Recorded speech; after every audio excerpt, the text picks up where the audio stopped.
کہ آپ اس کو امامت کے لیے کھڑا کر رہے ہیں، یہ ہے وہ ہے فلاں ہے فلاں ہے، اس طرح کے سوال اور اختلافات کرتے ہیں، پھر لڑائیاں بھی کرتے ہیں۔ پیارے مسلمانوں، پیارے بہن بھائیوں، یہ واقعہ جو ہے بالکل سچا واقعہ ہے، اس میں کوئی اختلاف نہیں ہے۔ تو امامت جو ہے وہ بچہ جو چاہے 6 سال کا ہے، چاہے وہ 7 سال کا ہے، 8 سال کا، 9 سال کا، 10 سال کا ہے، وہ امامت کروا سکتا ہے اگر اس کو قرآن مجید آپ لوگوں سے زیادہ یاد ہے تو وہ امامت کروا سکتا ہے، اس میں کوئی اختلاف نہیں ہے۔ اب ایک بات اور سمجھانے کی خاطر میں یہاں آپ کو نوٹ کروا دیتا ہوں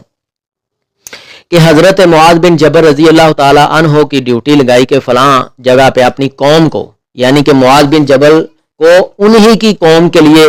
امام بنا کے بھیجا، ڈیوٹی لگائی آپ صلی اللہ علیہ وسلم نے کہ آپ لوگ ان کو جا کے نا عشاء کی نماز پڑھاؤ، ٹھیک ہے۔ یہاں میں ایک دلیل کے طور پہ بات سمجھانے کی خاطر ایک بات نوٹ کرواتا ہوں۔ حضرت معاذ بن جبل رضی اللہ تعالی عنہ کی ڈیوٹی ان کی قوم کی طرف لگائی آقا علیہ الصلوۃ والسلام نے کہ ان کو جا کے عشاء کی نماز آپ نے پڑھانی ہے۔ تو حضرت معاذ بن جبل رضی اللہ تعالی عشاء کی نماز نبی الرحمہ حضرت محمد کریم صلی اللہ علیہ وآلہ وسلم کے پیچھے عشاء کی فرضی نماز پڑھ کے، یعنی عشاء کی نماز آپ صلی اللہ علیہ وسلم کے پیچھے پڑھ کے جاتے تھے، وہاں جا کے پھر لوگوں کو نماز عشاء پڑھاتے۔ کیا معنی بنا کہ وہ وہاں جا کے 4 رکعت جو ہے وہ نماز پڑھاتے تھے، نفلی نماز خود پڑھتے، یعنی یہ ان کے جو 4 رکعتیں تھیں ان کے یہ نفل ہو جاتے، کیونکہ فرضی تو آقا علیہ السلام کے پیچھے پڑھ کے وہ جاتے تھے، اور یہ بھی حدیث بخاری شریف میں موجود ہے، ٹھیک ہے۔ تو پیچھے لوگ جو ہے نا وہ فرضی پڑھ لیتے تھے، یعنی کہ معنی یہ بنا کہ نفل اگر ایک بندہ پڑھا رہا ہو تو اس کے پیچھے فرضی ہو جاتی ہے۔ تو جو چھوٹی عمر کا بچہ ہے، ٹھیک ہے کہ نہیں، چھوٹی عمر کا بچہ ہے 6 سال کا، ابھی اس کے اوپر نماز فرض نہیں ہوئی، اگر وہ نماز پڑھے صحیح طریقے سے تو اس کی یہ نفلی ہوئی نا، ثواب تو ملے گا نا اس کو، اس کے والدین کو۔ تو یہاں اگر معاذ بن جبل کے نفلوں کے پیچھے فرضی ہو رہی ہے تو یہ بچے کے بھی تو نفل ہے نا، تو ان کے پیچھے بھی یہ ہو جائے گی ان لوگوں کی، ٹھیک ہے کہ نہیں۔ یہ بات جو ہے میں نے سمجھانے کی خاطر کہی ہے۔ باقی 6 سال کا یا 7 سال کا، حدیث میں 6 سال تک ہے، اس سے کم نہیں، 6 سال، 6.5 سال، 7 سال، 8 سال، 9 سال، 10 سال، 11 سال، 12 سال، 14 سال، 15 سال، یعنی کہ ان عمر کا کوئی امام ہے جس کو آپ لوگوں سے زیادہ قرآن مجید یاد ہے تو وہ آپ کا امام بن سکتا ہے، اس میں کوئی خرابی نہیں ہے، لڑنے کی کوئی ضرورت نہیں ہے۔ یہاں نقطہ تو رکھ دیا نا اسلام نے کہ اس کو آپ لوگوں سے زیادہ قرآن مجید کا پتہ ہو، آپ لوگوں سے زیادہ اس کو قرآن مجید یاد ہو۔ تو پیارے بھائیوں، قرآن مجید کی تاثیر ہے کہ جو لوگ جس عمر میں بھی قرآن مجید کو پڑھتے ہیں، یاد کرتے ہیں، یعنی کہ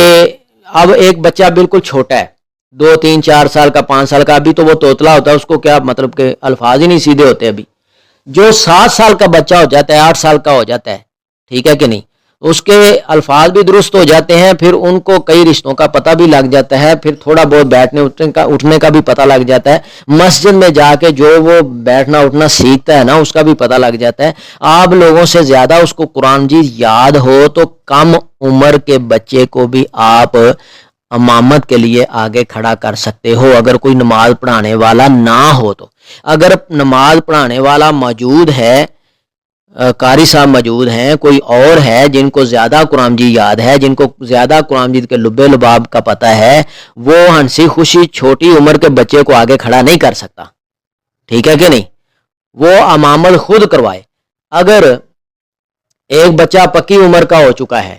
اور پیچھے بوڑھے موجود ہیں تو اس میں کوئی مسئلہ نہیں ہے، وہ امامت کروائے، اس کو آپ آگے کھڑا کر بھی سکتے ہو۔ یہ تو کم سن عمر کے بارے میں کہہ رہا ہوں کہ اگر آپ لوگوں میں سے کسی کو قرآن مجید زیادہ یاد نہیں ہے تو آپ 7 8 سال کے بچے کو جس کو قرآن مجید آپ سے زیادہ یاد ہے اس کو آگے کھڑا کر کے آپ اپنی فرضی نماز پڑھ سکتے ہیں، ٹھیک ہے کہ نہیں۔ اگر کوئی سیاںا بندہ جس کو قرآن مجید بہت زیادہ یاد ہے